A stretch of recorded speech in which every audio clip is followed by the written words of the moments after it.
ঈদের আগ মুহূর্তে সৌদিতে ব্যাপক ধরপাকড় শুরু হয়েছে। এক সপ্তাহে ২১,০০০-এর বেশি অবৈধ প্রবাসীকে গ্রেপ্তার করা হয়েছে। গত ২৮ মার্চ থেকে ৩ এপ্রিল পর্যন্ত আবাসন, শ্রম ও সীমান্ত সুরক্ষা আইন লঙ্ঘনের অভিযোগে ওই প্রবাসীদের গ্রেপ্তার করেছে দেশটির আইন শৃঙ্খলা বাহিনী। সৌদি আরবের স্বরাষ্ট্র মন্ত্রণালয়ের এক বিবৃতিতে এই তথ্য জানানো হয়েছে।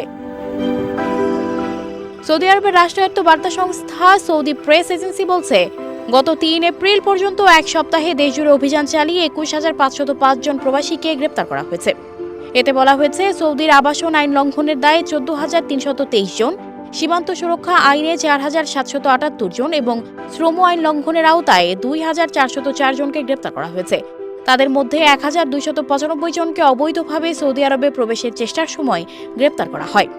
গ্রেপ্তারকৃত প্রবাসীদের মধ্যে ইয়েমেনি ৩৭%, ইথিওপিয়ান ৬১% এবং অন্যান্য দেশের ২% নাগরিক রয়েছেন। এছাড়া অবৈধ উপায়ে সৌদি আরব ছেড়ে যাওয়ার সময় আরও ৬১ জন প্রবাসীকে গ্রেপ্তার করা হয়।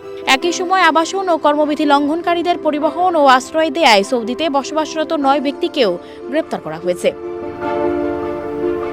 গ্রেপ্তারকৃতদের মধ্যে ৭,৪২৩ জনকে ইতিমধ্যে সৌদি আরব থেকে নিজ নিজ দেশে ফেরত পাঠানো হয়েছে।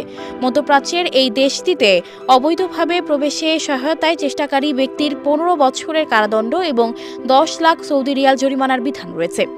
সৌদির স্বরাষ্ট্র মন্ত্রণালয় এ বিষয়ে বারবার সতর্ক করে দিয়ে আসছে। সানজিদা রহমান, প্রবাস খবর।